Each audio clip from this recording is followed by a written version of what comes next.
Hello everyone, কি খবৰ? খাম খুৱাম হিকিমিকাম উদ্দেশ্যলৈ আকৌ এবাৰ সকলোকে ৰোহন কিচেনলৈ স্বাগতম জনাইছো। এয়া সফট এণ্ড একদম ইজি একদম ইজিকে কেনেকৈ কেক বনাব পাৰিব তাৰে মই এটা ৰেচিপি লৈ আহিছোঁ। মোক বহুতে কৈ আছিলে একদম সফটকৈ কেনেকৈ কেক বনায়, প্লিজ ভিডিঅ' এটা শ্বেয়াৰ কৰিবচোন। তো মই আজি তেখেতলোকৰ কাৰণে মই এই ভিডিঅ'টো লৈ আহিছোঁ। চ' চাওক মই কেনেকৈ বনাইছোঁ, আৰু মোৰ চেনেলত যদি নতুন কোনোবা আহিছে প্লিজ ছাবস্ক্ৰাইব কৰি দিব। তেন্তে বলক আজিৰ ভিডিঅ'টো আৰম্ভ কৰোঁ।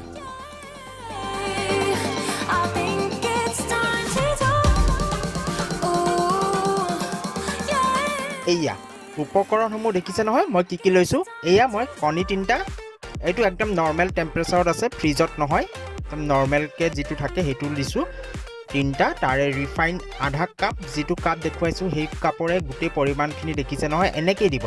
ময়দা 1 কাপ, চেনি গুড়ি 1 কাপ, প্লাছ বেকিং পাউডাৰ এচামুচ। মই যেনেকৈ কৈছোঁ তেনেকেই কৰিব দেই।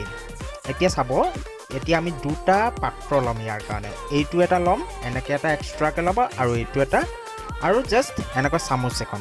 চ' প্ৰথমতে কি কৰিব, কণীকেইটা যে লৈছিলে তিনিওটাই একেলগে ভাগিব, এনেকৈ ভাঙি ল'ব। তাৰপিছত তিনিওটাই ভালকৈ ফেটি ল'ব। দেখিব কালাৰটো চেঞ্জ যেতিয়ালৈকে নহয় তেতিয়ালৈকে আপোনালোকে সেইখিনি ফেটি থাকিব। বাছ মোৰ সেইখিনি হৈ গ'ল, মই থৈ দিলোঁ এক ছাইডত। এতিয়া আন এটা পাত্ৰত মই এইখিনি প্ৰথমতে চেনি দি লৈছোঁ, দেখিছে নহয়। তাৰপিছত মই সেইখিনি অলপ ভালকৈ মিলাই দিছোঁ। যদি অলপ গোটা থাকে তেন্তে গুড়ি হৈ যাব পাৰে, অলপ থাকিব পাৰে গোটা মাজতে। লগতে যিটো মই ৰিফাইন আধা কাপ লৈছিলোঁ সেই আধা কাপ দি ভালকৈ মিলাই ল'ব গোটেই চেনি গুড়িখিনিৰ লগত। ধুনীয়াকৈ এনেকৈ মিলাই দিব। এয়া এনেকুৱা পৰ্যায় যেতিয়া পাই যাব তেতিয়া আপোনালোকে ৰৈ দিব, আৰু তাতে এখন চাকনিৰে ময়দা যিখিনি 1 কাপ লৈছিলে আপোনালোকে সেই ময়দাখিনি দি দিব, আৰু লগতে আপোনালোকে তাত যিটো বেকিং পাউডাৰ মই কৈছিলোঁ এচামুচ সেইখিনি দি দিব, আৰু সেইখিনিও চালি ল'ব। তাৰপিছত গোটেই মিশ্ৰণখিনি মানে আপোনালোকে ময়দা, চেনি গুড়ি, ৰিফাইন আৰু বেকিং এইখিনি একেলগে মিক্স কৰি যেতিয়া এনেকুৱা পৰ্যায় পাব, তাৰপিছত আপোনালোকে ফেটি লোৱা কণীখিনি আপোনালোকে গোটেইখিনি দি ভালকৈ মিলাই দিব যেতিয়ালৈকে কালাৰ আপোনালোকৰ চেঞ্জ নহয়। দেখিব মোৰ কালাৰটো চেঞ্জ হৈছে, এতিয়া অলপ য়েল্ল' টাইপ আছেতো, তেতিয়া অলপ বগা হৈ আহিব, কিন্তু ফেটোতে অলপ টাইম লাগিব। চ' আপোনালোকে সদায় সেইটো লক্ষ্য কৰিব, যেতিয়া ফেটিব অলপ ভালকৈ ফেটি গৈ থাকিব। হাত বিষাব পাৰে, গতিকে আৰু এজন মানুহক ক'ব যে তুমিও ফেটি দিয়া, আপুনিও ফেটি দিয়ক, নিশ্চয় ফেটি দিব। গতিকে ভাল লাগিব, আপোনালোকৰ ছফ্ট হ'ব।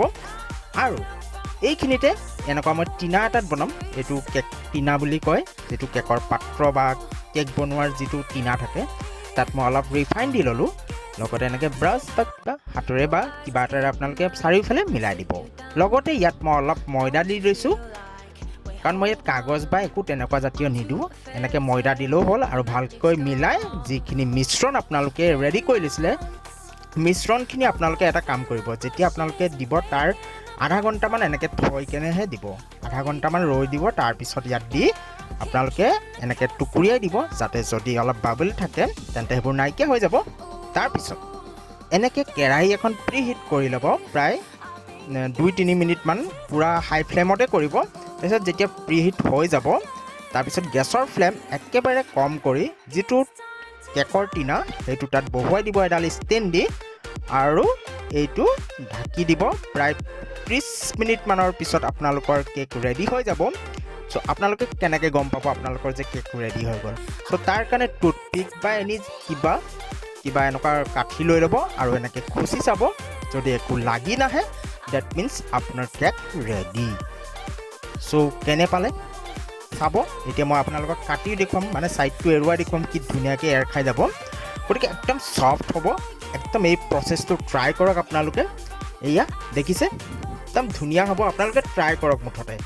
যদি কোনোবাই অভিজ্ঞসকলৰ বাবে নহয়, যিহেতু নজনাসকলৰ বাবে এইটো ৰেচিপি হয়। আৰু কেনে পালে প্লিজ জনাব কমেণ্ট বক্সত, আৰু ভাল পালে লাইক কৰিব, কমেণ্ট কৰিব, আৰু ছাবস্ক্ৰাইব কৰি দিব। তেন্তে আজিলৈ আহোঁ, tata, thank you, bye by.